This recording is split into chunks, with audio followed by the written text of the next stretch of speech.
낯선 여자가 내 아들에게 젖을 물리던 그날, 지난 1년간 꽁꽁 얼어붙어 있던 나의 세계가 녹아내리기 시작했다. 그날 나는 3만 피트 상공을 나는 내 전용기 안에 있었다. 창밖으로는 현실감 없는 푸른 하늘과 솜사탕 같은 구름만이 끝없이 펼쳐져 있었다. 모든 것이 고요하고 평화로웠다. 크림색 가죽 시트에 부드러운 감촉, 은은한 원목의 향기, 그리고 완벽하게 제어되는 실내 온도.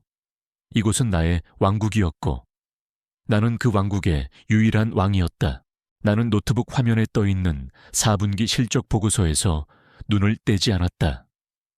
숫자는 거짓말을 하지 않는다.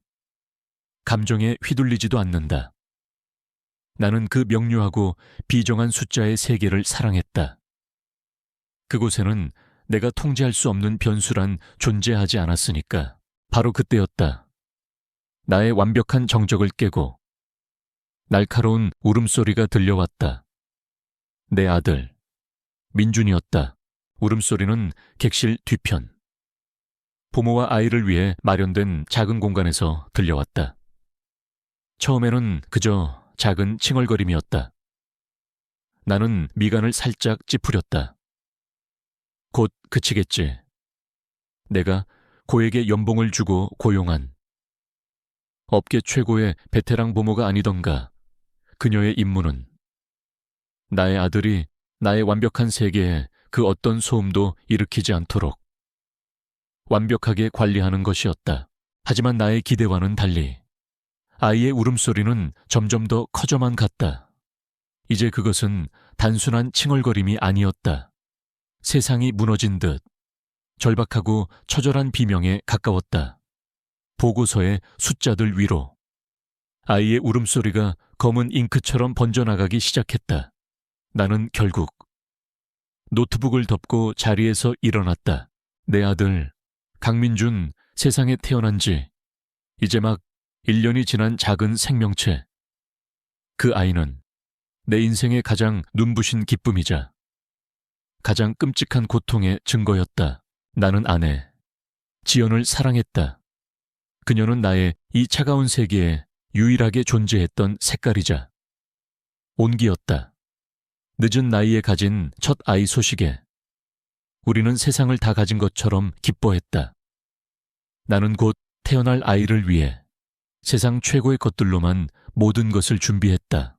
하지만 신은 내게 모든 것을 허락하지 않았다. 지연은 민준이를 낳고 며칠 뒤 갑작스러운 산후합병증으로 내 곁을 떠났다. 나는 내 인생에서 처음으로 내가 통제할 수 없는 거대한 비극과 마주했다. 아내를 지키지 못했다는 죄책감, 나의 모든 돈과 권력이 그녀의 죽음 앞에서 얼마나 무력했는지를 깨달은 절망감.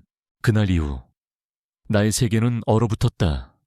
나는 내 아들 민준이를 제대로 안아볼 수가 없었다. 아이의 얼굴을 볼 때마다 나는 나를 떠나간 아내를 떠올렸고 나의 무력했던 과거를 마주해야만 했다. 민준이는 내게 사랑스러운 아들이 아니라 나의 실패와 상실을 끊임없이 상기시키는 살아있는 기념비와도 같았다. 나는 아이에게 아비로서의 사랑 대신 CEO로서의 책임감을 주었다. 나는 아이를 위해 대한민국 최고의 부모와 의사와 교사들로 이루어진 민준이 프로젝트 팀을 꾸렸다. 그들은 아이의 건강, 교육, 그리고 감정까지도 데이터에 기반하여 완벽하게 관리했다. 나는 그렇게 내가 아이에게 해줄 수 있는 최선을 다하고 있다고 믿었다. 아니, 그렇게 믿어야만 내 죄책감을 견딜 수 있었다. 나는 아이의 울음소리가 들려오는 공간으로 걸어갔다. 부모는 땀을 뻘뻘 흘리며 울다 지쳐 새파랗게 질린 민준이를 안고 어쩔 줄 몰라 하고 있었다. 무슨 일이야, 내 차가운 목소리에 부모의 어깨가 움찔했다. 죄송합니다. 회장님, 그게 민준 도련님이 드시는 특수 분유를 제가 깜박하고 챙겨오지 못했습니다. 나는 내 귀를 의심했다. 어이가 없었다. 뭐라고 다른 분유를 타서 드렸는데 계속 토해내시고 지금 배가 많이 고프신 것 같습니다. 착륙하려면 아직 2시간이나 남았는데 나의 분노는 보모의 무능함보다 나 자신의 무력함으로 향했다. 이 거대한 전용기 안에서 나는 내 아들의 배고픔 하나 해결해주지 못하는 한심한 아버지였다. 나는 보모에게서 아이를 넘겨받았다. 아주 오랜만에 내 아들을 직접 안아보았다. 아이는 낯선 아비의 품이 불편한지 더욱 자지러지게 울기 시작했다. 아이의 작은 몸은 불덩이처럼 뜨거웠고 연약한 심장은 금방이라도 터져버릴 것처럼 세차게 뛰고 있었다. 아이의 그 절박한 울음소리가 지난 1년간 내가 쌓아 올린 얼음벽을 망치처럼 두드리고 있었다. 짜증과 분노는 사라지고 그 자리에는 생전 처음 느껴보는 당혹스럽고 절박한 감정이 피어올랐다. 바로 그때였다. 객실을 담당하던 여승무원이 조심스럽게 우리에게 다가왔다. 박채원 명찰에 적힌 그녀의 이름이었다. 그녀는 전문적인 미소를 띤 채 늘 완벽한 서비스를 제공하던 유능한 직원이었다. 하지만 지금 그녀의 얼굴에는 직업적인 미소 대신 아이를 바라보는 깊은 연민과 안타까움이 서려 있었다. 그녀는 잠시 아주 깊게 망설이는 듯했다. 그리고는 무언가 큰 결심이라도 한 듯 입을 열었다. 그녀의 목소리는 아주 조용했지만 그 안에는 어떤 비장함마저 담겨 있었다. 회장님, 죄송합니다만 제가 도울 수 있을 것 같습니다. 무슨 수로? 나는 신경질적으로 대꾸했다. 그녀는 잠시 숨을 골랐다. 그리고는 내 평생 들어본 말 중에 가장 뜻밖의 말을 내게 건넸다. 제가 최근에 아이를 낳았습니다. 나는 그녀의 말의 의미를 즉시 이해할 수 없었다. 그래서 괜찮으시다면 제가 아이에게 젖을 물려도 되겠습니까? 그 순간 전용기 안에 모든 소음이 멎는 것 같았다. 나는 충격에 휩싸여 그녀를 바라보았다. 그녀의 제안은 너무나도 사적이고 너무나도 원초적이며 이성적인 나의 세계에서는 결코 존재할 수 없는 종류의 것이었다. 내 머릿속에 모든 회로가 정지해버린 듯했다. 하지만 나의 그 혼란을 아들 민준이의 처절한 울음소리가 다시 깨웠다. 아이는 이제 숨도 제대로 쉬지 못하고 거의 발작하듯이 울고 있었다. 나는 다시 여승무원의 얼굴을 보았다. 그녀의 얼굴에는 어떤 불순한 의도나 계산적인 표정도 없었다. 그저 고통받는 작은 생명체를 향한 순수한 연민과 자비만이 가득했다. 그리고 나는 내 아들을 보았다. 내 품에서 배고픔에 지쳐 죽어가는 내 아들, 나의 이성이, 나의 자존심이, 나의 모든 원칙이 그 순간 무너져 내렸다. 나는 더 이상 CEO 강현석이 아니었다. 나는 그저 내 아이를 살리고 싶은 절박한 한 명의 아버지일 뿐이었다. 나는 내 평생 처음으로 나의 통제를 벗어난 타인의 선의에 나의 모든 것을 맡기기로 결심했다. 나는 아주 어렵게 잠긴 목소리로 한마디를 내뱉었다. 부탁합니다. 그것은 나의 항복 선언이었다. 그녀는 내 대답에 조용히 고개를 끄덕였다. 그리고는 내게 다가와 내 품에서 울부짖는 나의 아들 민준이를 아주 조심스럽고도 능숙하게 넘겨받았다. 차가웠던 나의 세계에 아주 작지만 뜨거운 균열이 생겨나고 있었다. 전용기가 서울에 착륙하고 나는 도망치듯 그곳을 빠져나왔다. 집으로 돌아오는 내내 그리고 집에 돌아와서도 나는 아무 말도 하지 않았다. 내 머릿속은 온통 내 아들을 품에 안고 젖을 물리던 그 낯선 여승무원의 모습으로 가득 차 있었다.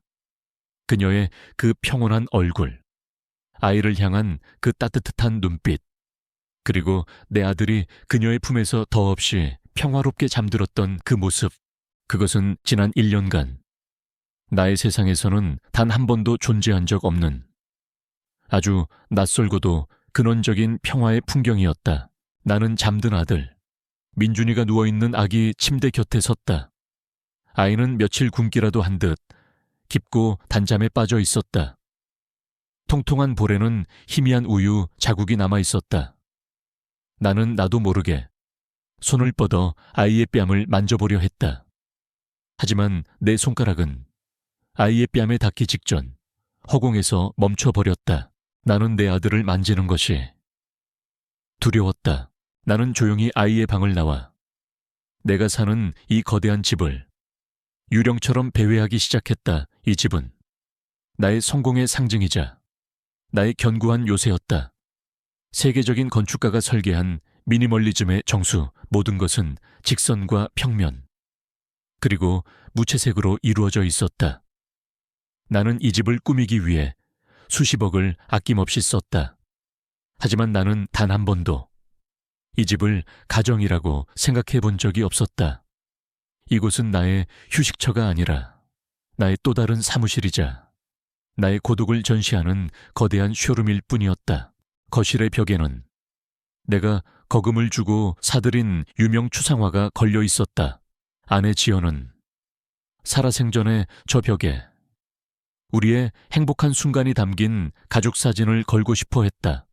하지만 나는 가족 사진 같은 감상적인 물건은 이 집의 미학을 해친다며 그녀의 청을 이런지에 거절했다. 나는 이제 저 의미를 알 수 없는 그림의 차가운 선들을 보며 그날 아내의 얼굴에 스쳤던 서운한 미소를 뒤늦게 떠올리고 있었다. 주방은 단 한 번도 음식 냄새가 나본 적 없는 최첨단 쇼룸이었다. 나와 아이의 모든 식사는 외부의 전문 셰프와 영양사가 만들어 배달해왔다. 아내가 살아있을 때 그녀는 저 주방에서 나의 건강을 위해 서툰 솜씨로 요리를 하곤 했다. 나는 그때 그녀의 그 정성을 시간을 낭비하는 비효율적인 행위라고 타박했었다. 나는 이제 이 차가운 금속의 주방에서 그녀가 끓여주던 된장찌개의 구수한 냄새를 미치도록 그리워하고 있었다. 나의 하루는 완벽하게 짜인 알고리즘에 따라 움직였다. 기상, 운동, 식사, 출근, 회의, 보고, 지시, 퇴근, 그리고 다시 취침.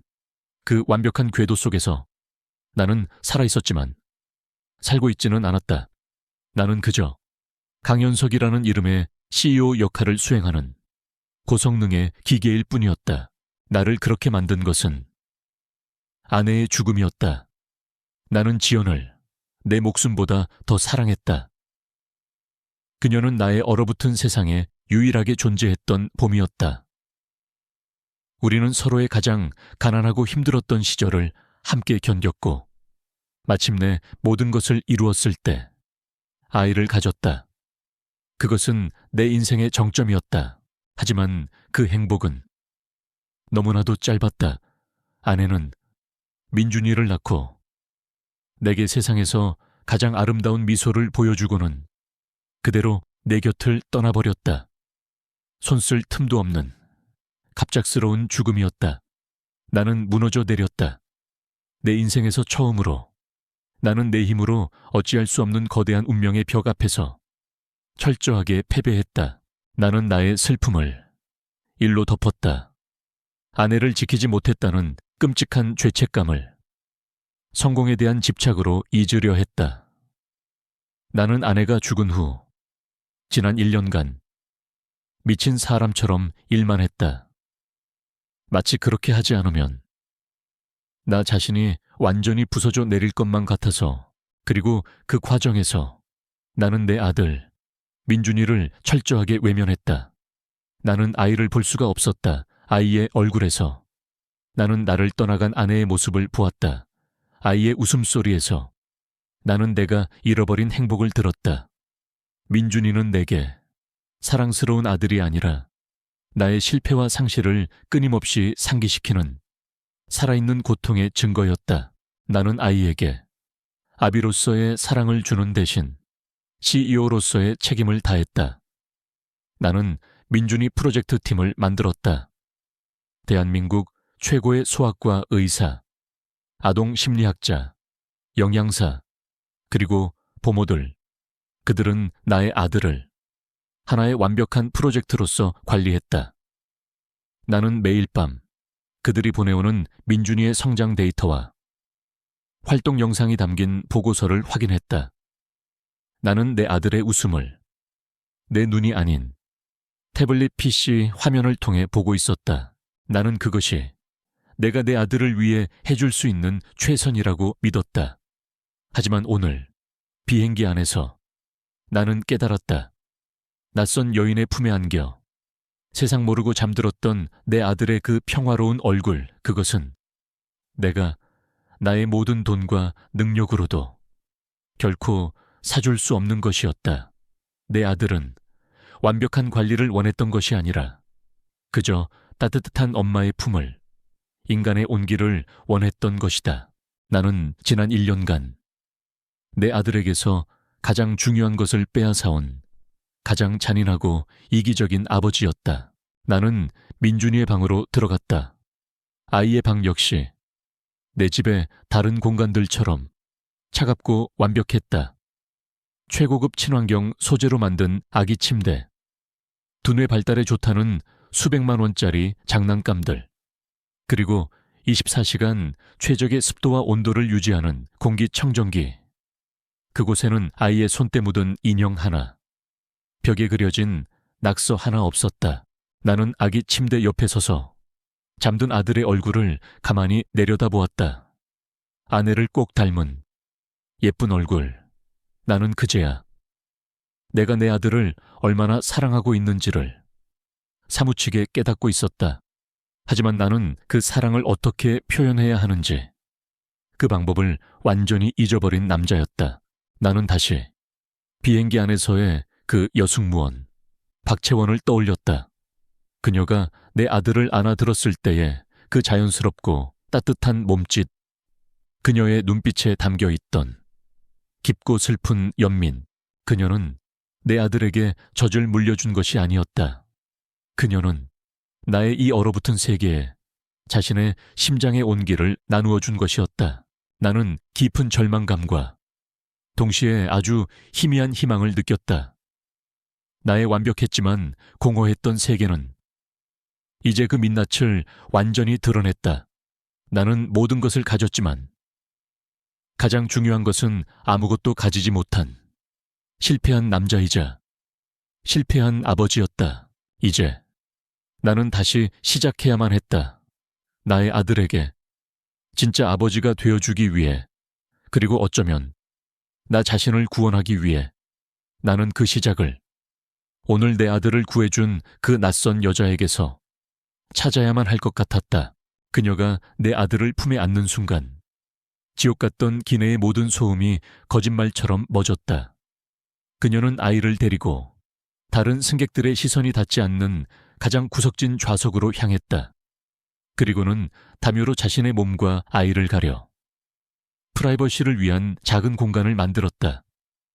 나는 그 자리에 얼어붙은 채 차마 그녀에게서 눈을 뗄 수가 없었다. 내 아들 민준이는 지난 1년간 단 한 번도 그렇게 평화로운 얼굴을 한 적이 없었다.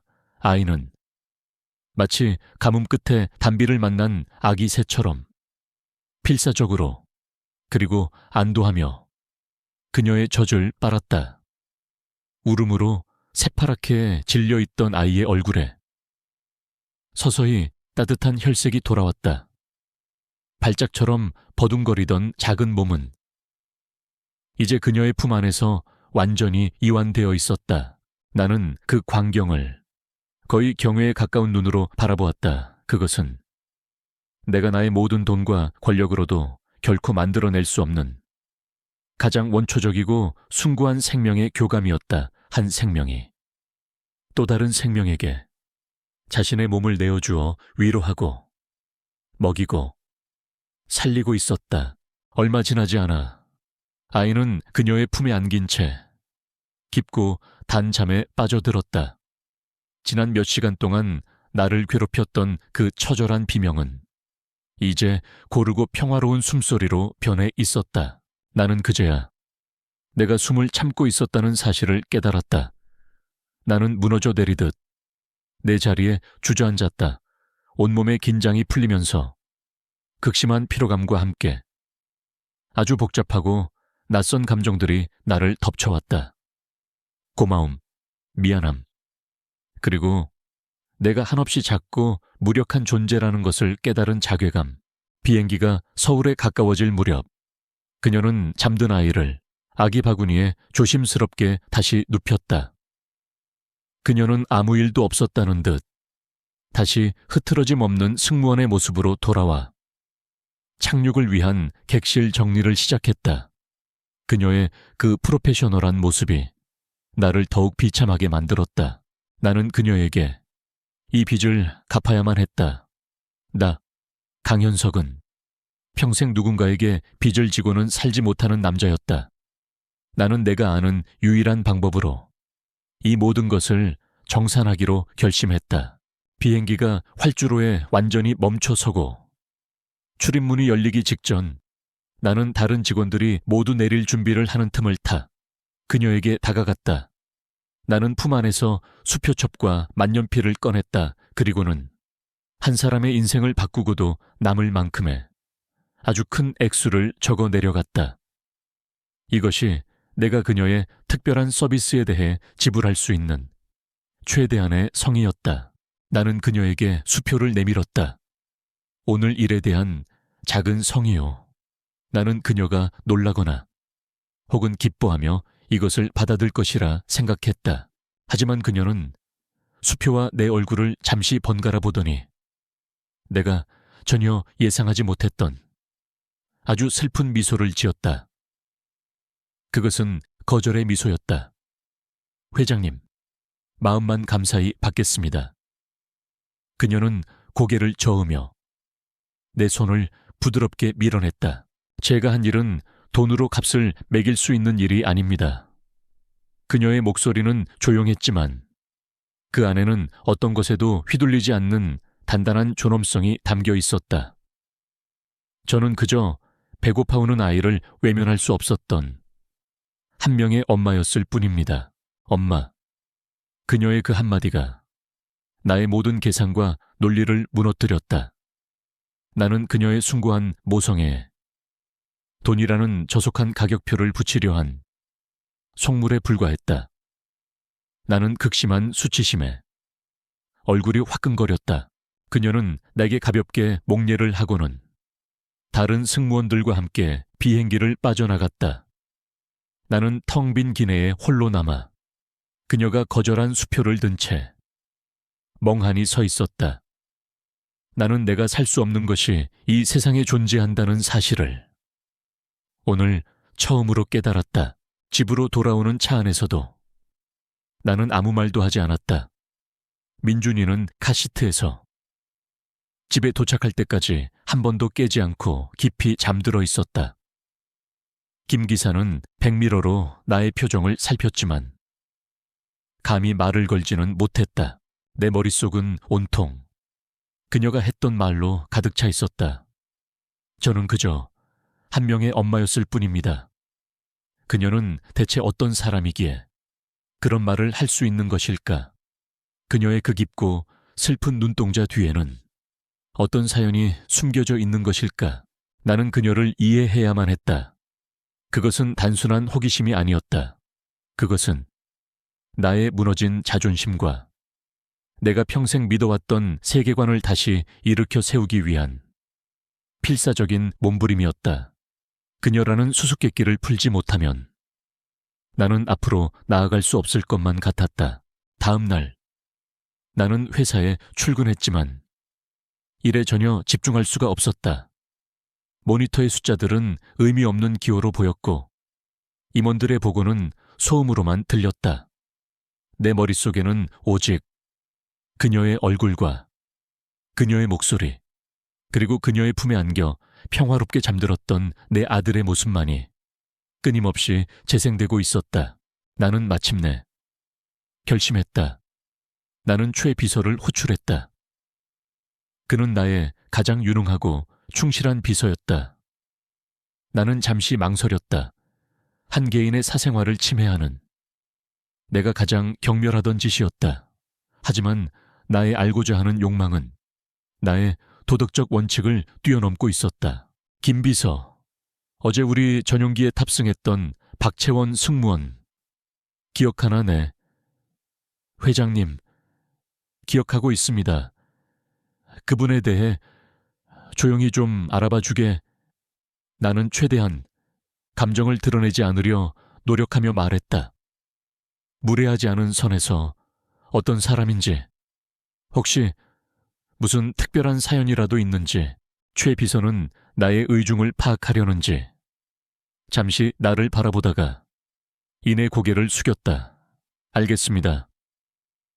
회장님, 나는 그에게 조사를 지시하고 나서 깊은 자기 혐오에 빠졌다. 하지만 동시에 알 수 없는 기대감에 심장이 뛰는 것을 느꼈다. 나는 비즈니스 거래가 아닌 한 인간의 마음에 대한 내 생애 가장 어렵고 위험한 탐색을 막 시작한 것이다. 나는 그녀가 내게 남긴 돈으로 갚을 수 없는 이 거대한 빚을 어떻게든 갚아야만 했다. 아니, 어쩌면 나는 빚을 갚는다는 핑계로 나의 이 얼어붙은 세상에 온기를 가져다 준 그녀라는 존재를 더 알고 싶었던 것인지도 모른다. 최 비서의 보고는 이틀 뒤에야 내 책상 위에 올라왔다. 그 이틀 동안 나는 지옥을 경험했다. 나는 내 인생에서 단 한 번도 무언가를 그토록 초조하게 기다려본 적이 없었다. 그녀에 대한 정보는 내게 가장 중요한 계약서의 마지막 사인보다 더 절실했다. 나는 밤마다 잠을 설쳤고 낮에는 일에 집중할 수 없었다. 내 머릿속은 온통 비행기 안에서의 그 장면으로 가득 차 있었다. 아이를 안고 있던 그녀의 모습, 그녀의 그 깊고 슬픈 눈빛. 나는 그녀의 그 눈빛 속에 담긴 사연을 알아내야만 했다. 그것은 나의 알량한 호기심이 아니었다. 그것은 내 아들의 생명의 은인에 대한, 그리고 나의 얼어붙은 세상을 뒤흔들어 놓은 한 인간에 대한 최소한의 예의이자 의무였다. 마침내 최 비서가 굳은 표정으로 얇은 서류 봉투 하나를 내게 내밀었다. 회장님, 요청하신 자료입니다. 나는 마른 침을 삼키고 봉투를 열었다. 첫 장에는 그녀의 기본적인 인적 사항이 적혀 있었다. 박채원, 29, 평범한 중산층 가정의 장녀. 항공사에서의 근무 기록은 훌륭했고 동료들 사이에서의 평판도 좋았다. 2년 전 평범한 회사원과 결혼했다는 기록도 있었다. 나는 다음 장을 넘겼다.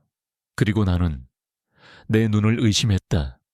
내 심장이 아주 차갑고 무거운 바위덩이가 되어 바닥으로 곤두박질 치는 것 같았다. 그곳에는 그녀의 최근 휴직 기록이 적혀 있었다.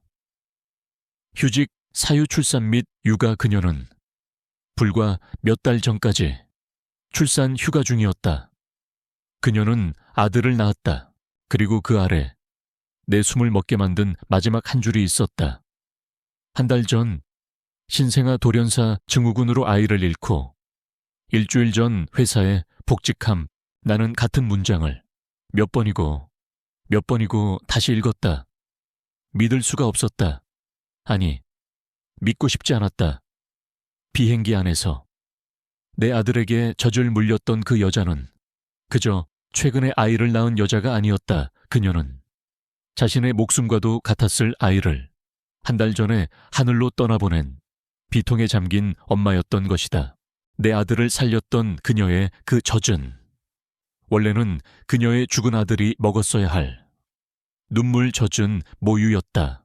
그 끔찍한 진실을 깨닫는 순간 나는 온몸의 피가 역류하는 듯한 충격을 받았다. 나는 그제야 모든 것을 이해했다. 아이를 바라보던 그녀의 그 깊고 슬픈 눈빛의 의미를, 내 아들을 품에 안고 조용히 눈물을 삼키던 그녀의 그 떨리는 어깨를, 그것은 단순한 친절이나 동정심이 아니었다. 그것은 자신의 아이를 잃은 한 엄마가 배고파 우는 다른 아이에게 자신의 찢어지는 심장을 내어준 세상에서 가장 숭고하고도 고통스러운 모성애였다. 나는 내 자신이 괴물처럼 느껴졌다. 나는 그런 그녀의 위대한 희생에 돈이라는 더러운 모욕을 주려 했다. 나는 나의 알량한 호기심으로 그녀의 신성한 슬픔을 함부로 파헤치려 했다. 나는 책상 위로 무너져 내렸다. 내 아내 지연이 죽었을 때도 나는 이렇게 울지 않았다. 나는 슬픔조차 통제하려 했던 비정한 인간이었다. 하지만 지금 나는 이름도 모르는 한 여자의 고통 앞에서 내 평생의 모든 오만과 위선이 무너져 내리는 것을 느끼며 소리내어 울고 있었다. 나는 그녀를 만나야만 했다. 하지만 더 이상 JK그룹의 회장으로서가 아니었다. 나는 그녀에게 빚을 갚기 위해서가 아니라 나의 어리석음을, 나의 무례함을 진심으로 사죄하기 위해 그녀를 만나야만 했다. 나는 최 비서를 시켜 그녀를 내 사무실로 부르는 대신 그녀의 집 근처에 있는 한적한 공원에서 만나고 싶다는 정중한 요청을 전했다. 약속한 날, 나는 내 인생 처음으로 약속 시간보다 1시간이나 먼저 나가 그녀를 기다렸다. 나는 값비싼 슈트 대신 평범한 스웨터와 면바지 차림이었다. 나는 더 이상 그녀의 위에 군림하는 자가 아니라 그녀의 아래에서 용서를 구하는 죄인이었다. 그녀가 약속 장소에 나타났다. 승무원 유니폼이 아닌 수수한 평상복 차림의 그녀는 훨씬 더 작고 가녀려 보였다. 그녀는 나를 보자 의아하고 불안한 표정을 지었다. 우리는 공원의 벤치에 어색하게 나란히 앉았다. 낙엽이 우리 발치 위로 조용히 내려앉고 있었다. 나는 아주 오랫동안 무슨 말부터 꺼내야 할지 몰라 망설였다. 채원 씨, 미안합니다.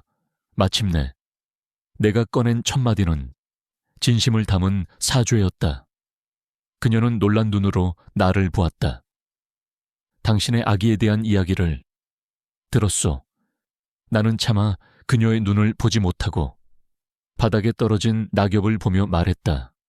내가 얼마나 어리석고 무례했는지, 당신의 그 깊은 슬픔도 모르고 돈으로 당신의 호의를 사려 했던 나의 천박함을 진심으로 사죄하고 싶었소. 내 고백에 그녀의 어깨가 가늘게 떨리기 시작했다. 그녀는 아무 말도 하지 않았다. 하지만 나는 그녀의 침묵이 나의 사과를 받아들인다는 뜻이 아님을 알고 있었다. 그녀는 그저 자신의 상처를 다시 마주하는 것이 너무나도 고통스러운 것이다. 우리는 아주 오랫동안 말없이 앉아 있었다. 서로 다른 이유로 세상에서 가장 소중한 것을 잃어버린 두 사람, 거대한 성공을 이룬 CEO와 평범한 승무원. 우리의 세상은 너무나도 달랐지만 상실이라는 그 거대한 슬픔 앞에서 우리는 완벽하게 평등했다. 나는 아내를 잃었고 그녀는 아이를 잃었다. 우리는 똑같이 마음 한구석이 텅 비어버린 길 잃은 영혼들이었다.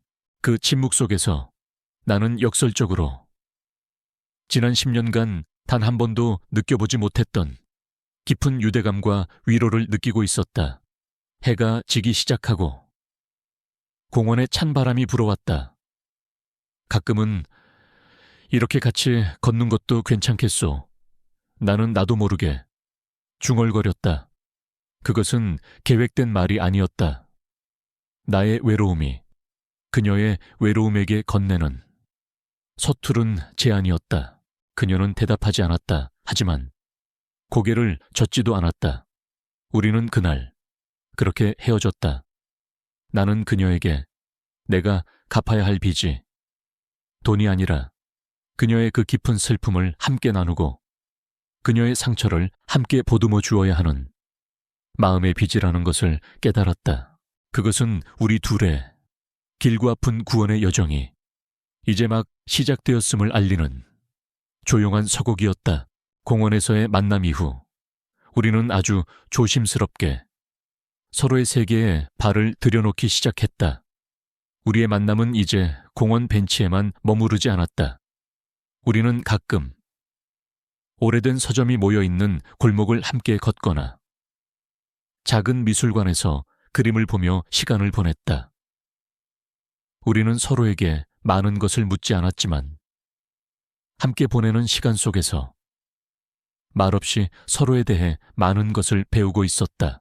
나는 그녀를 통해 내가 잊고 살았던 세상의 아름다움을 다시 발견하고 있었다. 그녀는 길게 핀 작은 들꽃의 이름을 알려주었고 무심코 지나쳤던 낡은 건물의 역사에 대해 이야기해 주었다. 그녀의 눈을 통해 바라본 세상은 내가 알던 흑백의 세상과는 다른 다채로운 색깔과 이야기를 품고 있었다. 그녀는 나를 통해 세상에 대한 두려움을 조금씩 극복하고 있었다. 그녀는 더 이상 낯선 사람의 호의를 경계하지 않았고 자신의 생각을 이야기하는 것에 주저하지 않았다. 그녀의 얼굴에는 서서히 29이라는 나이에 걸맞은 밝은 미소가 돌아오기 시작했다. 나는 이 위태롭고 조용한 관계가 나쁘지 않다고 생각했다. 우리는 서로의 상처를 건드리지 않는 선에서 서로의 외로움을 보듬어주는 그런 어른들의 친구가 될 수 있을 것이라고. 하지만 나의 아들 민준이는 우리가 그렇게 안전한 거리를 유지하도록 내버려 두지 않았다. 그 아이는 자신의 가장 원초적인 방식으로 우리 관계의 근본적인 변화를 요구하기 시작했다. 사건은 아주 사소한 것에서부터 시작되었다. 어느 날 저녁, 부모에게서 다급한 보고가 올라왔다. 민준이가 젖병을 거부하기 시작했다는 것이다. 나는 처음에는 대수롭지 않게 생각했다. 아이들이 자라면서 흔히 겪는 성장 과정의 일부일 것이라고. 나는 최고의 아동 심리학자에게 자문을 구하라고 지시하고는 다시 나의 일로 돌아갔다. 하지만 상황은 점점 더 심각해졌다. 민준이는 이제 젖병을 보기만 해도 경기를 일으키듯이 울며 고개를 돌려버렸다. 부모가 억지로 물리려 하면 먹은 것을 모두 토해냈다. 아이의 몸무게는 눈에 띄게 줄어들기 시작했고 밤마다 이유 없이 울며 보챘다. 병원에서는 아이의 신체에는 아무런 이상이 없다는 진단만을 내놓았다. 나의 민준이 프로젝트 팀은 처음으로 통제 불가능한 변수 앞에서 속수무책으로 무너지고 있었다. 나는 매일 밤 부모가 보내오는 보고서를 보며 미간을 찌푸렸다. 보고서에는 원인 불명의 섭식장애, 분리불안 증세 같은 내가 이해할 수 없는 단어들만 가득했다. 어느 날 밤 지친 목소리의 부모가 내게 조심스럽게 말했다. 회장님, 죄송하지만 제 생각에는 도련님은 지금 분유가 아니라 엄마를 찾는 것 같습니다. 그녀의 말은 전곡을 찌르는 비수였다. 비행기에서 그분을 만난 이후로 도련님은 무언가 달라지셨습니다. 마치 잃어버렸던 것을 되찾았다가 다시 빼앗긴 아이처럼 그렇게 울고 있습니다. 나는 아무 대답도 할 수 없었다. 나는 그날 처음으로 직접 아이에게 젖병을 물리려 시도했다. 나는 서툰 솜씨로 아이를 안아들었다. 아이는 내 품에서 더욱 격렬하게 울며 버둥거렸다. 아이는 나를 거부하고 있었다. 아이의 그 작은 몸짓은 지난 1년간 내가 아비로서 저질러온 모든 방임과 무관심에 대한 가장 정직한 판결이었다. 나는 처참한 패배감을 느끼며 아이를 다시 아기 침대에 눕혔다. 아이는 울다 지쳐 땀으로 흠뻑 젖은 채 힘겹게 잠들어 있었다. 나는 그 작은 얼굴을 내려다보며 깨달았다. 내 아들은 태어나서 단 한 번도 엄마의 온기를 느껴본 적이 없는 아이였다. 아빠의 따뜻한 품에 안겨본 적도 없는 아이였다. 그러다 그날 비행기 안에서 채원 씨의 품에 안겨 아이는 처음으로 그 원초적인 안정감과 사랑을 맛본 것이다. 그리고 이제 그 짧고 강렬했던 기억이 아이의 온몸의 세포에 각인되어 그것을 다시 돌려달라고 온몸으로 절규하고 있는 것이다. 내 아들은 배고픈 것이 아니었다. 내 아들은 사랑에 굶주려 있었다. 그 깨달음은 나를 깊은 절망의 나락으로 떨어뜨렸다. 나는 내 아들의 그 지독한 허기를 채워줄 능력이 없는 아버지였다. 나는 내 아들이 원하는 유일한 것을 줄 수가 없었다. 지난 며칠간 채원 씨와의 만남을 통해 나의 얼어붙었던 세상이 녹아내리고 있다고 생각했다. 하지만 그것은 착각이었다. 나는 여전히 내 슬픔이라는 감옥에 갇혀 내 아들의 고통조차 제대로 마주하지 못하는 이기적인 겁쟁이일 뿐이었다. 상황은 점점 더 악화되어 민준이는 결국 탈수 증세로 병원에 입원하게 되었다. 의사는 아이에게 영양주사를 놓으며 심각한 표정으로 내게 말했다. 이 상태가 계속되면 위험해질 수 있습니다. 아이에게 가장 필요한 것은 심리적인 안정입니다. 회장님, 나는 병실의 작은 간이 침대에 앉아 링거를 꽂은 채 잠든 아들의 작은 손을 처음으로 잡아보았다. 너무나도 작고 연약한 손, 이 손을 나는 지난 1년간 단 한 번도 제대로 잡아주지 못했다. 미안함과 죄책감에 숨을 쉴 수가 없었다. 나는 어떻게 해야 하는가? 내가 할 수 있는 것은 무엇인가? 나는 내 모든 인맥과 재산을 동원해 세계 최고의 의사들을 불러 모을 수도 있었다.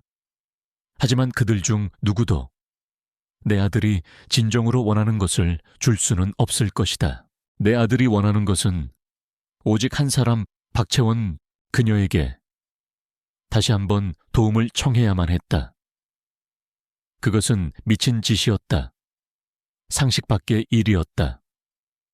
이미 자신의 아이를 잃은 깊은 상처를 가진 그녀에게 또다시 다른 아이의 엄마 역할을 부탁하는 것은 너무나도 잔인하고 이기적인 일이었다. 하지만 내 아들이 지금 내 눈앞에서 서서히 꺼져가고 있었다. 나는 더 이상 나의 체면이나 사회적 통념이나 그녀에 대한 미안함 따위를 생각할 여유가 없었다. 나는 아버지였다. 나는 내 아들을 살려야만 했다. 나는 결심했다. 나는 병실을 나와 초의 비서에게 전화를 걸었다. 내 목소리는 평소에 그 냉철한 권위를 모두 잃고 절박하게 떨리고 있었다. 김 비서, 박채원 씨, 지금 당장 만날 수 있도록 해줘. 아니, 내가 가겠네. 그녀가 사는 곳 주소를 지금 당장 알려주게. 나는 그녀에게 내 아들의 생명을 구걸하러 가는 길이었다. 나는 내 아들이 입원한 병실, 그 차가운 공간에서 지난 10년간 내가 외면해왔던 모든 것들과 정면으로 마주해야만 했다. 나의 실패, 나의 무능함, 그리고 나의 지독한 외로움. 나는 더 이상 CEO라는 가면 뒤에 숨을 수 없었다. 나는 그저 아파하는 아들 앞에서 아무것도 해줄 수 없는 무력한 한 명의 아비일 뿐이었다. 의사는 내게 아이의 마음을 열어야 한다고 말했다. 하지만 나는 내 마음의 문조차 여는 법을 잊어버린 남자였다. 나는 그날 밤 아주 중요한 결정을 내렸다. 나는 나의 방식이 아닌 내 아들이 원하는 방식으로 이 문제를 해결하기로 했다. 나는 초의 비서를 시켜 박채원 씨의 집 주소를 알아냈다. 그리고 다음 날 아침 나는 운전기사 없이 홀로 차를 몰아 그녀가 사는 곳으로 향했다. 그녀가 사는 곳은 서울의 오래된 서민 아파트 단지였다. 내가 사는 펜트하우스의 화려함과는 정반대에 있는 낡고 소박하지만 사람 사는 냄새가 나는 곳. 나는 그녀의 아파트 호수 앞에 서서 아주 오랫동안 초인종을 누르지 못했다. 내가 지금부터 하려는 부탁은 한 사람의 아픈 상처를 다시 헤집는 너무나도 잔인하고 이기적인 일이었다. 나는 그녀가 내 얼굴에 대고 소리를 지르며 문을 닫아버려도 아무 할 말이 없었다. 나는 그 모든 경멸과 비난을 감수할 준비가 되어 있었다. 마침내 나는 용기를 내어 초인종을 눌렀다. 잠시 후 문이 열리고 그녀가 나타났다. 편안한 실내복 차림의 그녀는 나를 보고 귀신이라도 본 듯한 표정을 지었다. 회장님 여긴 어쩐 일로? 나는 그녀의 집 안으로 들어섰다. 그녀의 집은 아주 작고 단출했지만 그녀를 닮아 깨끗하고 아늑한 온기가 감돌았다. 그리고 나의 시선은 거실 한쪽 벽에 걸린 작은 아기 사진 앞에서 멈췄다. 천사처럼 웃고 있는 그녀의 아들이었다. 그 사진을 보는 순간 내가 하려던 말이 얼마나 끔찍한 말인지를 나는 다시 한번 깨달았다. 나는 목이 메어 한참 동안 아무 말도 꺼내지 못했다. 무슨 안 좋은 일이라도 있으세요, 나의 침묵에. 그녀가 걱정스러운 목소리로 물었다. 나는 그녀를 마주보고 내 모든 자존심과 체면을 내려놓았다. 그리고는 내 아들 민준이의 이야기를 처음부터 끝까지 모두 털어놓았다. 아이가 젖병을 거부하기 시작한 이야기. 매일 밤 울며 엄마를 찾는 것 같다는 부모의 이야기. 그리고 지금은 병원에 입원해 링거의 의지에 겨우 생명을 이어가고 있다는 이야기까지. 내 이야기가 길어질수록 그녀의 얼굴은 점점 더 하얗게 굳어갔다. 그녀의 눈동자는 나와 내 아들과 그리고 벽에 걸린 자신의 아들 사진 사이를 위태롭게 오가고 있었다. 나는 마침내 내가 이곳에 온 진짜 이유를, 나의 이기적이고 잔인한 부탁을 꺼내놓았다. 나는 그녀의 앞에 무릎이라도 꿇고 싶은 심정이었다. 내가 미친놈인 거 아오. 내 목소리는 형편없이 떨리고 있었다.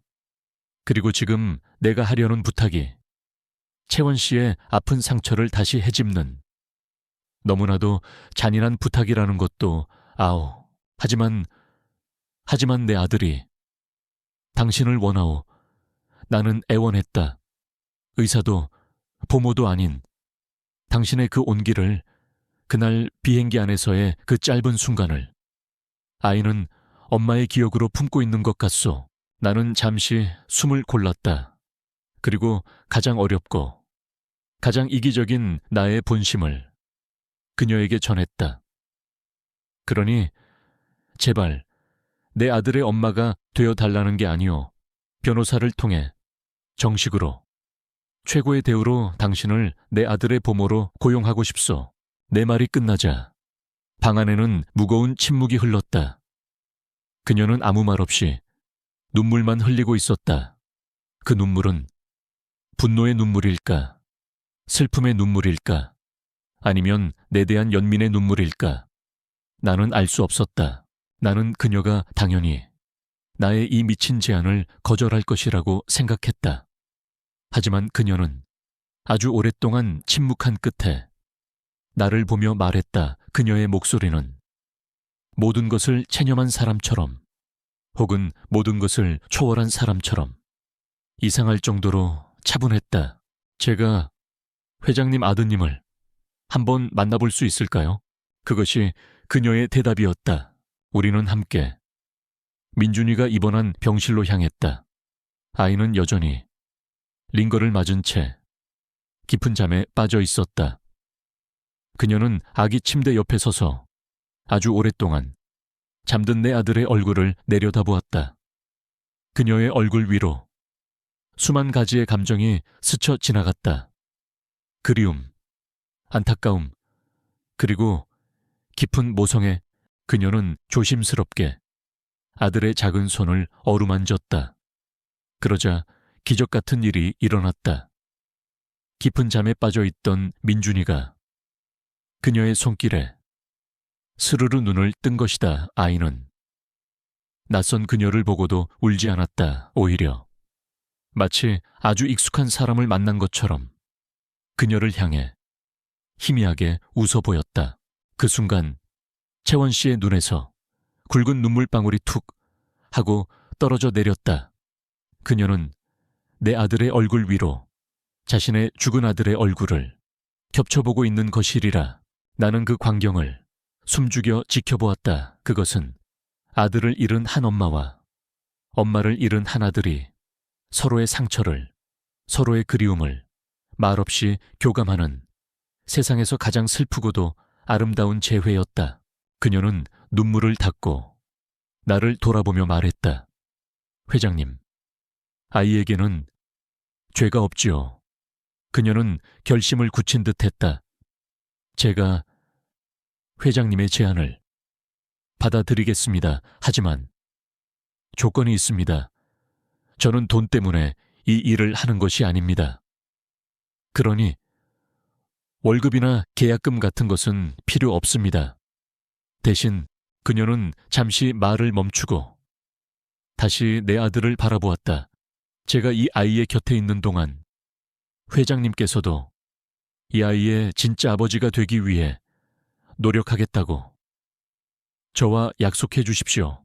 그녀의 조건은 돈이 아니라 나의 변화를 요구하는 것이었다. 그녀는 내게 아버지로서의 책임을 일깨워주고 있었다.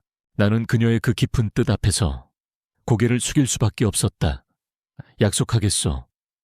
내 모든 것을 걸고. 그렇게 우리의 기묘한 계약은 성립되었다.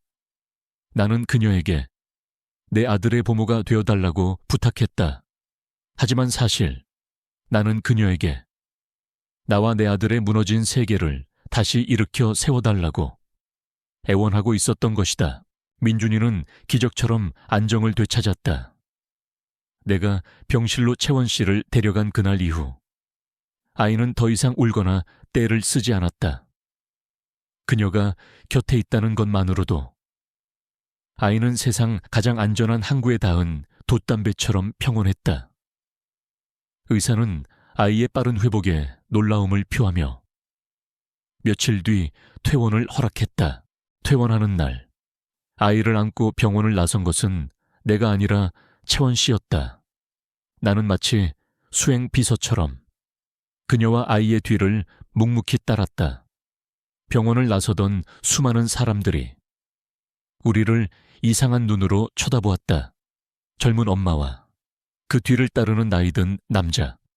그들의 시선 속에서 나는 처음으로 내가 이 아이의 진짜 아버지라는 사실을 증명하고 싶다는 아주 낯선 욕망을 느꼈다. 우리의 새로운 삶은 나의 집, 그 차가운 펜트하우스에서 시작되었다. 나는 그녀를 고용한다는 명목으로 초의 비서를 시켜 업계 최고 대우를 약속하는 고용 계약서를 준비했다. 하지만 그녀는 내가 내민 계약서를 읽어보지도 않고 내게 되돌려 주었다.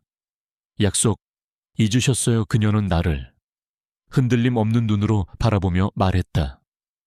저는 돈 때문에 이곳에 온 것이 아닙니다. 회장님께서 민준이의 진짜 아버지가 되어주시겠다는 그 약속을 지키시는지 그것을 지켜보기 위해 온 겁니다.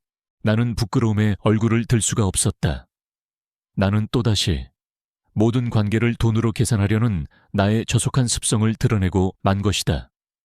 그녀는 나의 고용인이 아니었다. 그녀는 나와 내 아들의 무너진 세계를 다시 세우기 위해 온 구원자에 가까웠다. 그녀는 손님방의 짐을 풀었다. 하지만 그녀의 진짜 영역은 온 집안으로, 특히 민준이와 관련된 모든 공간으로 빠르게 확장되었다. 그녀가 가장 먼저 바꾼 것은 민준이의 방이었다. 그녀는 아이의 방을 채우고 있던 차갑고 교육적인 장난감들을 모두 치워버렸다. 그리고 그 자리에 부드러운 헝겊 인형과 알록달록한 그림책, 그리고 그녀가 직접 그린 듯한 따뜻한 그림들을 채워넣었다. 그녀는 언제나 굳게 닫혀있던 암막 커튼을 활짝 열어 방 안에 눈부신 햇살이 들어오게 했다. 그녀는 주방을 점령했다. 그녀는 배달되던 최고급 이유식을 모두 끊어버리고 매일 아침 시장에 가서 신선한 재료를 사와 직접 아이의 이유식을 만들었다. 덕분에 지난 1년간 단 한 번도 음식 냄새가 나본 적 없던 나의 주방에서는 매일같이 고소하고 맛있는 냄새가 피어오르기 시작했다. 집안의 풍경이 바뀌자 소리도 바뀌었다. 언제나 클래식 음악만이 유령처럼 떠돌던 집안에는 이제 그녀가 민준이에게 불러주는 부드러운 자장가 소리와 아이의 행복한 까르르 웃음소리가 울려 퍼졌다. 나는 서재에 앉아 그 살아있는 소리들에 가만히 귀를 기울였다. 그 소리들은 나의 텅 비었던 마음을 아주 조금씩 따뜻한 온기로 채워주고 있었다. 가장 큰 변화는 나 자신에게 찾아왔다. 채원 씨는 내가 했던 약속을 잊지 않도록 아주 부드럽지만 단호한 방식으로 나를 이끌었다. 그녀는 나를 비난하거나 가르치려 들지 않았다. 대신 내가 스스로 아버지가 될 기회를 만들어 주었다. 어느 날 저녁, 그녀는 자신이 만든 이유식이 담긴 그릇과 숟가락을 내게 내밀었다. 오늘은 아빠가 한번 먹여주시겠어요. 나는 당황했다. 나는 내 아들에게 밥 한 번 제대로 먹여본 적이 없는 남자였다. 나는 서툰 솜씨로 아이의 입에 이유식을 가져갔다. 아이는 처음에는 낯설어하며 피했지만 이내 작은 입을 벌려 내가 주는 이유식을 받아먹기 시작했다. 그 작은 입이 오물거리는 것을 보며 나는 내 인생에서 단 한 번도 느껴보지 못했던 벅찬 감동을 느꼈다. 또 다른 날, 그녀는 거실 바닥에 앉아 아이와 놀고 있던 나를 불렀다. 회장님, 아이는 높은 곳에 있는 어른을 무서워해요. 아이와 놀아주실 때는 눈높이를 맞춰주셔야 해요. 나는 언제나 세상의 가장 높은 곳에서 사람들을 내려다보는 것에 익숙했던 남자였다. 하지만 나는 그녀의 말에 군말 없이 소파에서 내려와 차가운 대리석 바닥에 무릎을 꿇었다. 그리고 내 아들의 눈높이에서 처음으로 아이와 마주보았다. 그녀는 내게 잠들기 전 아이에게 동화책을 읽어주는 임무를 주었다. 처음에는 어색하고 딱딱했던 나의 목소리는 아이가 내 이야기에 귀를 기울이며 눈을 반짝이는 것을 보며 점점 더 부드러워졌다. 나는 딱딱한 경영 서적이 아닌 유치한 그림 동화를 읽으며 내가 잃어버렸던 동심과 순수함을 되찾고 있었다. 나는 변하고 있었다. 나는 더 이상 아들을 고통의 상징으로 보지 않았다. 민준이는 이제 내게 따뜻한 천을 나누어 주고 나의 서툰 사랑에 웃음으로 화답하는 사랑스러운 한 명의 인격체였다.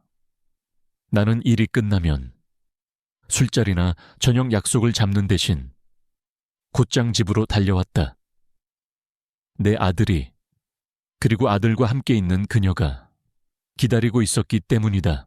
어느 날 밤이었다. 나는 서재에서 일을 마치고 조용히 민준이의 방으로 향했다. 문이 살짝 열려 있었다. 나는 틈새로 방 안의 광경을 엿보았다. 아이는 아기 침대에서 평화롭게 잠들어 있었다.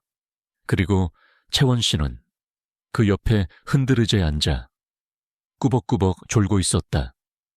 그녀의 손은 잠든 아이의 등을 토닥이던 그 자세 그대로 아이의 등 위에 얹혀 있었다.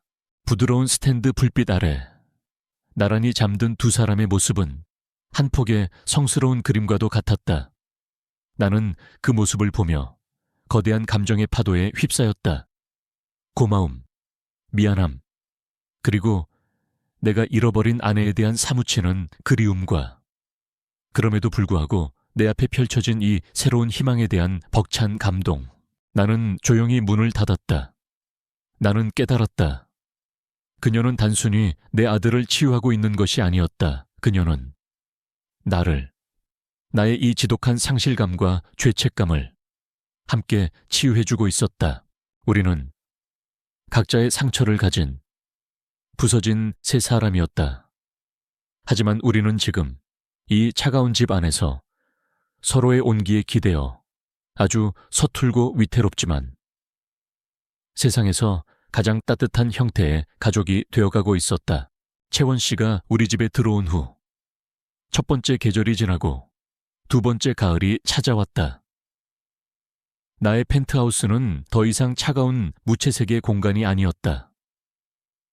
거실 창계는 그녀가 가꾸는 작은 화분들이 계절마다 다른 색의 꽃을 피웠고 서재에는 딱딱한 경영 서적 대신 그녀가 아이에게 읽어주는 동화책들이 쌓여갔다. 집안에는 언제나 그녀가 끓이는 이유식의 고소한 냄새와 아이에게 불러주는 나지막한 자장가 소리가 온기처럼 감돌았다. 나와 민준이, 그리고 채원 씨. 우리는 세상의 그 어떤 법적인 정의로도 묶여있지 않았지만 서로의 상처에 기대어 세상에서 가장 단단한 형태의 우리가 되어가고 있었다. 민준이의 두 번째 생일날이었다. 작년 이맘때 나는 아내의 첫 기일이라는 슬픔에 빠져 아들의 첫 생일을 제대로 챙겨주지 못했다. 나는 그 빚을 갚기 위해 올해는 내 손으로 직접 아들의 생일상을 차려주고 싶었다. 물론 나의 서툰 솜씨로는 어림도 없는 일이었다. 모든 것은 채원 씨의 도움이 있었다. 그녀는 며칠 전부터 인터넷을 보며 아이들이 좋아할 만한 음식의 레시피를 연구했고 우리는 주말 내내 주방에서 함께 시간을 보냈다. 나는 그녀의 지시에 따라 채소를 다듬고 설거지를 했다. 우리는 함께 케이크를 만들다 밀가루를 뒤집어 쓴 채 어린아이들처럼 웃음을 터뜨렸다. 나는 그 순간 깨달았다. 지난 10년간 내가 단 한 번도 집 안에서 소리내어 웃어본 적이 없었다는 사실을. 민준이의 생일날 우리는 단 3명뿐인 소박하지만 따뜻한 파티를 열었다. 민준이는 우리가 만들어준 엉망진창 케이크를 세상에서 가장 맛있는 음식인 양손으로 집어먹었다. 나는 그런 아이를 보며 처음으로 행복이라는 감정을 온몸으로 느끼고 있었다. 하지만 우리의 그 위태로운 행복은 세상의 날카로운 시선을 피해 영원히 지속될 수는 없었다. 폭풍은 아주 사소한 곳에서부터 조용히 시작되고 있었다. 내가 민준이와 채원 씨를 돌보던 기존의 프로젝트 팀을 모두 해산시키면서 그들 중 일부가 불만을 품고 외부 언론에 악의적인 소문을 흘리기 시작했다.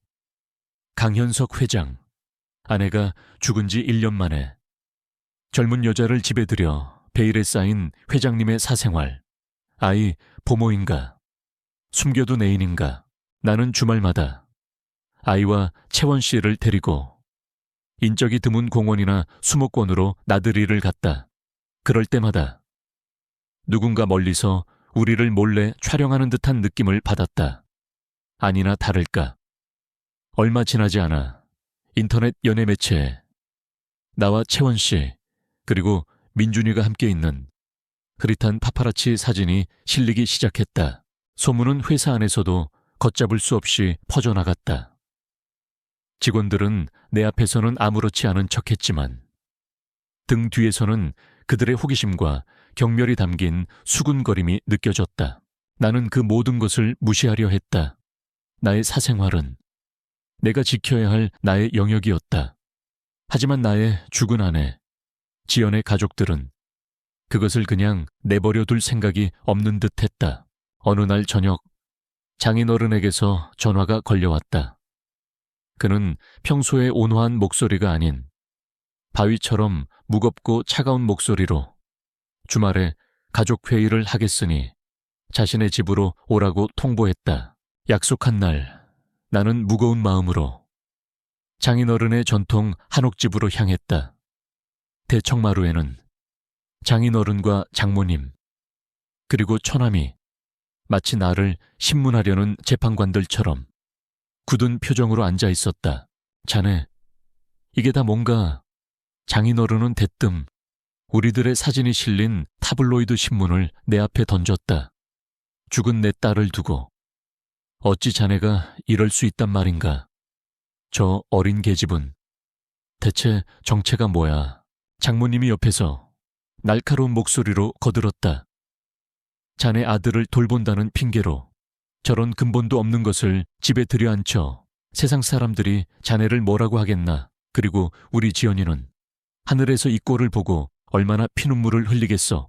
그들의 모든 비난은 나의 가장 아픈 곳을 후벼 팠다. 나는 그들이 죽은 내 아내를 자신들의 체면을 지키기 위한 무기로 사용하고 있다는 사실에 참을 수 없는 분노와 환멸을 느꼈다. 나는 고개를 숙인 채 그들의 모든 비난을 묵묵히 들었다. 예전의 나였다면 그들의 위선적인 태도에 냉소적으로 맞받아쳤을 것이다. 하지만 지금의 나는 그럴 수가 없었다. 나에게는 이제 지켜야 할 사람들이 있었으니까. 마침내 그들의 분노가 잠잠해졌을 때 나는 조용히 고개를 들었다.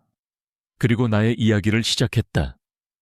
나는 비행기 안에서의 그 절박했던 순간과 병실에서 죽어가던 민준이의 이야기, 그리고 자신의 아이를 잃은 채원 씨의 아픈 상처에 대해 담담하게 고백했다. 그리고 나는 나의 결심을 밝혔다. 채원 씨는 제 아들 민준이의 생명의 은인이자 저의 얼어붙었던 삶을 녹여준 사람입니다. 나는 그들을 한 명 한 명 똑바로 쳐다보며 말했다. 그녀는 단순한 부모가 아닙니다. 이제 저와 민준이에게는 없어서는 안 될 세상에서 가장 소중한 가족입니다. 내 선언에 그들은 잠시 할 말을 잃은 듯했다. 하지만 장인어른은 이내 냉정한 표정으로 말했다. 자네의 사정은 알겠네. 하지만 세상은 자네의 그 구구절절한 사연을 믿어주지 않아. 사람들은 그저 자네가 젊은 여자를 탐해 죽은 아내를 모독했다고만 기억할 걸세. 그는 내게 마지막 통첩을 날렸다. 내 딸의 명예를, 우리 가문의 체면을, 그리고 자네와 민준이의 미래를 위해서라도 그 아이를 당장 내보내게. 소문이 더 커지기 전에 깨끗하게 정리하란 말이야. 그는 나의 회사 지분을 무기로 나를 협박하고 있었다. 나는 그 순간 결심했다. 나는 더 이상 세상의 시선이나 나의 사회적 지위 뒤에 숨어 내 소중한 사람들을 상처받게 하지 않겠다고. 나는 자리에서 일어났다. 그리고 그들을 향해 내 인생의 가장 중요한 선언을 했다. 장인어른, 장모님, 지연이에 대한 제 마음은 평생 변함이 없을 겁니다. 하지만 저는 이제 죽은 사람이 아닌 살아있는 사람들을 위해 살아가야 합니다. 만약 두 분께서 채원 씨를 저와 민준이의 새로운 가족으로 받아들일 수 없으시다면 저 또한 두 분을 더 이상 제 가족으로 모실 수 없습니다. 회사 일은 걱정하지 마십시오. 원칙대로 공과 사는 구분해서 처리하겠습니다. 나는 그들에게 마지막으로 깊이 고개를 숙였다. 그동안 감사했습니다. 나는 그들의 굳어진 얼굴을 뒤로하고 그 집을 나왔다. 나의 등 뒤에서 나의 지난 10년의 인연이 산산조각 나는 소리가 들리는 듯했다. 나는 차를 몰아 나의 집으로, 나의 진짜 가족이 기다리는 곳으로 향했다. 집에 도착하자 채원 씨와 민준이가 나를 기다렸다는 듯 현관문 앞에서 나를 맞았다. 다녀오셨어요. 아무것도 모른 채. 환하게 웃는 그녀의 얼굴. 아빠 내게로 아장아장 걸어와 안기는 내 아들의 따뜻한 나는 그들을 내 품에 가득 끌어안았다. 나는 세상의 모든 것을 잃을 각오를 하고 있었다. 하지만 나는 내 세상의 전부인 이 두 사람을 얻었다. 나는 이제 그 어떤 것도 두렵지 않았다. 이 두 사람을 지킬 수만 있다면 나는 기꺼이 세상의 모든 편견과 맞서 싸울 준비가 되어 있었다. 장인어른 댁을 나선 그날 밤, 나는 내 인생의 가장 중요한 승부수를 던졌다. 나는 나의 과거와 나의 사회적 체면과 심지어 내 회사의 미래 일부까지도 모두 테이블 위에 올려놓았다. 그리고 그 모든 것을 이제 막 싹트기 시작한 나의 새로운 가족을 지키기 위한 패로 사용했다. 집으로 돌아왔을 때 채원 씨는 거실에서 잠든 민준이를 안고 나를 기다리고 있었다. 그녀는 내 지친 얼굴과 무거운 침묵 속에서 이미 모든 것을 짐작한 듯했다. 무슨 일 있었어요? 그녀의 목소리는 곧 깨질 듯한 유리처럼 위태롭게 떨리고 있었다. 나는 그녀의 맞은편 소파에 앉았다. 그리고 장인어른 댁에서 있었던 모든 일을 단 하나도 숨김없이 그녀에게 모두 털어놓았다. 장인어른의 분노, 장모님의 비난, 그리고 그들의 협박, 그리고 그 모든 것 앞에서 내가 그녀와 민준이를 나의 가족이라고 선언했음도 내 이야기가 길어질수록 그녀의 얼굴은 점점 더 하얗게 질려갔다. 그녀의 눈동자는 공포와 죄책감과 그리고 깊은 슬픔으로 흔들리고 있었다. 내 이야기가 모두 끝났을 때 그녀는 잠든 민준이를 아기 침대에 조심스럽게 눕히고 다시 내 앞에 섰다. 그녀는 내 앞에 아주 깊이 고개를 숙였다. 죄송합니다. 회장님, 그녀는 다시 나를 회장님이라고 부르고 있었다. 우리 사이에 쌓아 올렸던 작은 친밀함의 성이 무너져 내리는 소리가 들렸다. 저 때문에 회장님께서 이런 공영에 처하게 되셨군요. 제가 모든 것을 망쳐버렸습니다. 그녀는 울고 있었다. 제가 떠나야만 해요. 그것이 회장님을, 그리고 돌아가신 사모님의 명예를, 또 따님을 지키는 유일한 길이에요. 그녀는 또다시 모든 것을 자신의 탓으로 돌리고 스스로를 희생하여 이 모든 문제를 해결하려 하고 있었다. 그녀의 그 지독한 선량함이 내 심장을 갈기갈기 찢어놓는 것 같았다. 그녀는 자신의 방으로 향하려 했다. 짐을 싸서 이 모든 소란의 근원인 자신이 조용히 사라져 주려는 것이다. 나는 자리에서 벌떡 일어나 그녀의 앞을 막아섰다. 그리고 그녀의 팔을 붙잡았다. 가지 마시오.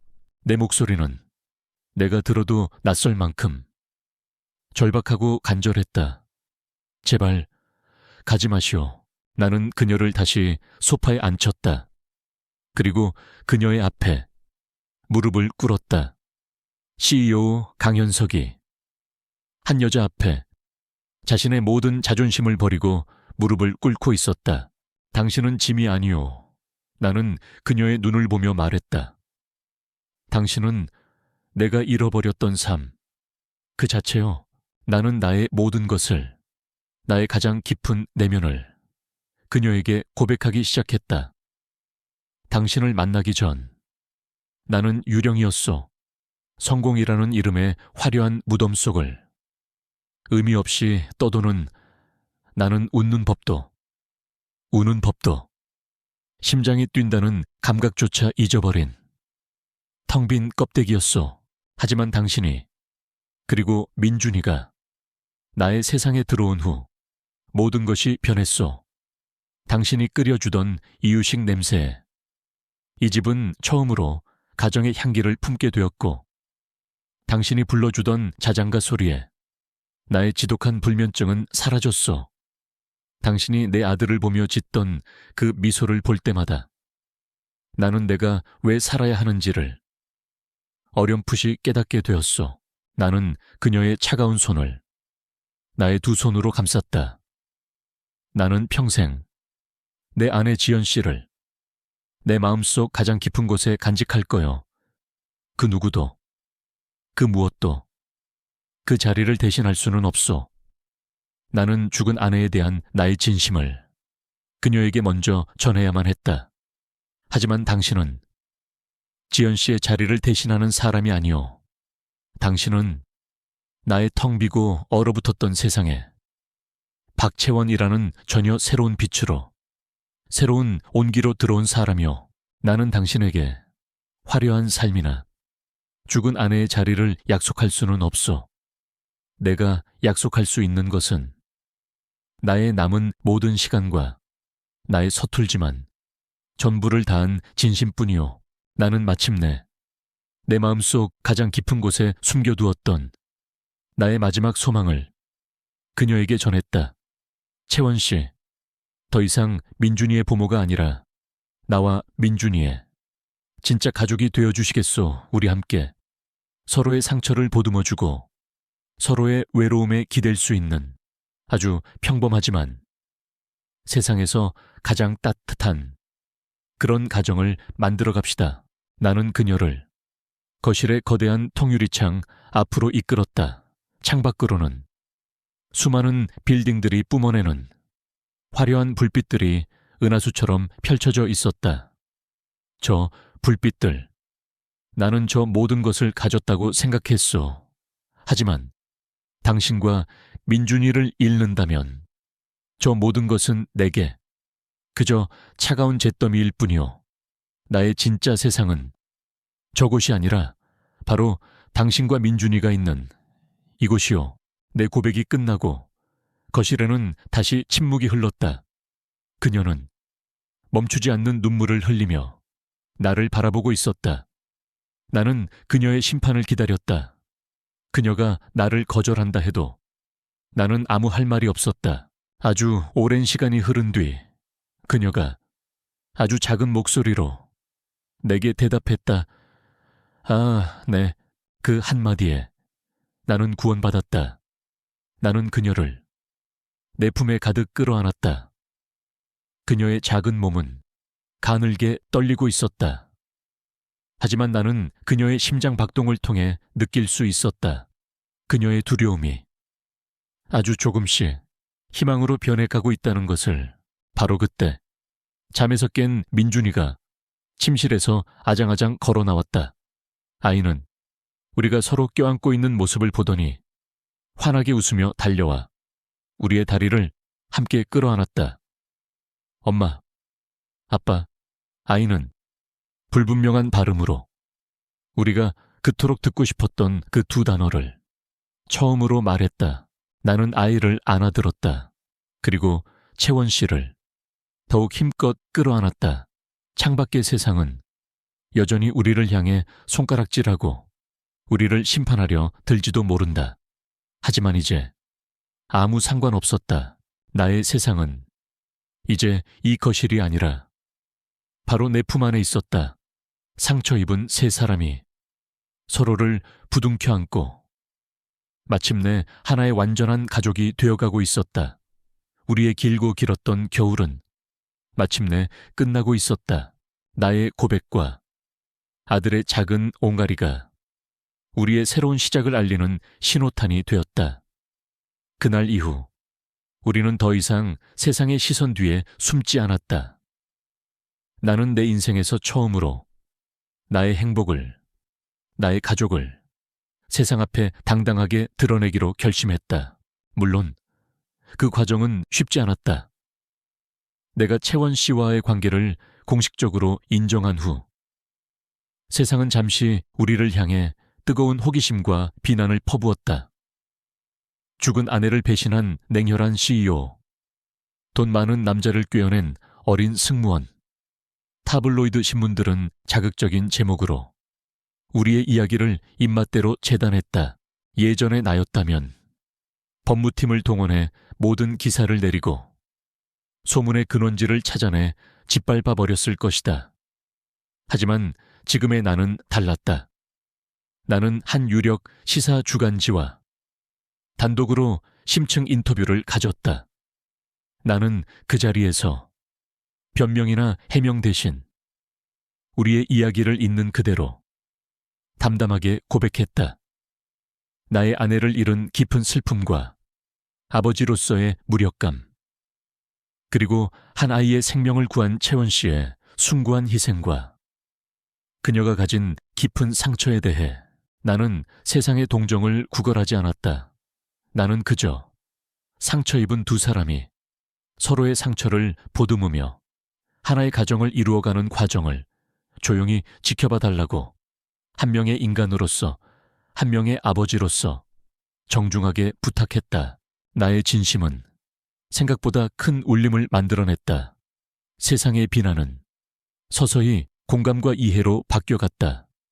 사람들은 우리의 이야기 속에서 막장 드라마가 아닌 상실의 아픔을 겪은 사람들이 서로를 구원하는 하나의 휴먼 드라마를 보기 시작했다. 가장 큰 변화는 장인어른과 장모님에게서 찾아왔다. 나의 인터뷰가 나간 며칠 뒤 장인어른은 나를 다시 자신의 집으로 불렀다. 하지만 그날 그의 얼굴에는 더 이상 분노와 경멸이 없었다. 그는 내게 아주 깊이 고개를 숙였다. 내가 자네의 아픔을, 그리고 그 아가씨의 상처를 너무 얕봤네. 그는 쉰 목소리로 말했다. 죽은 내 딸만 생각했지. 살아있는 자네와 내 피부티인 내 손주의 고통은 미처 헤아리지 못했어. 이 늙은이를. 용서하게 그의 진심 어린 사과 앞에서 나는 아무 말도 할 수 없었다. 나는 그저 함께 고개를 숙였다. 우리는 그날 죽은 지연이에 대한 그리움을 공유하며 아주 길고 서툰 화해를 했다. 그들은 채원 씨를 며느리로 받아들이지는 못했지만 적어도 내 아들 민준이의 생명을 구해준 고마운 은인으로, 그리고 나의 새로운 가족으로 인정해주기 시작했다.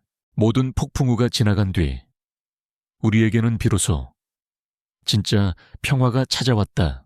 그리고 다시 1년이라는 시간이 흘렀다. 나는 더 이상 차가운 펜트하우스에 살지 않는다. 우리는 서울 근교 작은 정원이 딸린 아담한 집으로 이사했다. 그곳은 나의 부를 과시하기 위한 공간이 아니라 우리 세 사람이 함께 살아갈 진짜 가정이었다. 나의 삶은 완전히 변했다. 나는 사장 자리에서 물러나 회장으로서 중요한 결정에만 관여했다. 저녁 6시 칼퇴근은 나의 새로운 철칙이 되었다. 나의 진짜 일은 이제 회사가 아니라 나의 가족과 함께 웃고 함께 저녁을 먹는 것이었다. 내 서재에는 이제 복잡한 서류 대신 민준이가 그린 삐뚤빼뚤한 그림들이 세상 가장 자랑스러운 훈장처럼 붙어 있었다. 채원 씨는 더 이상 부모가 아니었다. 그녀는 이 집의 심장이자 온기 그 자체였다. 그녀는 아동 심리학 공부를 새로 시작하며 자신의 새로운 꿈을 키워나가고 있었다. 그녀는 민준이에게 세상 모든 것을 주어도 아깝지 않을 가장 훌륭한 엄마였다. 그리고 나에게는 나의 모든 것을 이해하고 보듬어주는 가장 다정한 아내이자 가장 좋은 친구였다. 오늘도 여느 주말과 같은 평화로운 아침이었다. 햇살이 가득 들어오는 것일. 나는 바닥에 앉아 2살이 된 민준이와 함께 서툰 솜씨로 블록 쌓기 놀이를 하고 있었다. 민준아, 아빠처럼 이렇게 더 높이 아빠 아이는 이제 나를 정확한 발음으로 아빠라고 부르며 내 품에 와락 안겼다. 채원 씨는 소파에 앉아 따뜻한 커피를 마시며 그런 우리 부자의 모습을 세상 가장 행복한 미소로 바라보고 있었다. 나는 내 아들을 끌어안고 나를 바라보며 웃는 그녀를 보았다. 그리고 나는 나의 길고 길었던 구원의 여정이 마침내 끝났음을 깨달았다. 낯선 여자가 내 아들에게 젖을 물리던 그날, 나의 세상은 녹아내리기 시작했다. 그리고 나는 그 얼음이 모두 녹아내린 자리에 비로소 가정이라는 이름의 따뜻한 새싹이 돋아나는 것을 보았다. 나의 구원은 비행기 안에서의 그 기적 같은 순간이 아니었다. 나의 진짜 구원은 한 여자를 만나고 한 아이의 아버지가 되어가는 서툴고 고통스러웠지만 그 모든 순간이 축복이었던 지난 1년의 시간 그 자체였다. 채원 씨는 내 아들에게 생명의 젖을 주었고 내게는 살아갈 용기를 주었다.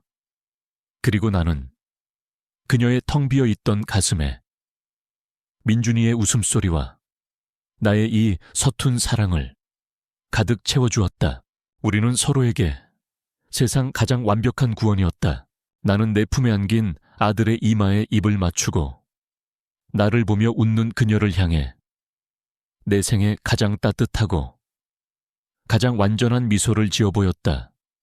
새로운 아침, 그리고 나는 이 평범하고 눈부신 아침이 앞으로 나의 남은 모든 날들 동안 영원히 계속될 것이라는 것을 알고 있었다.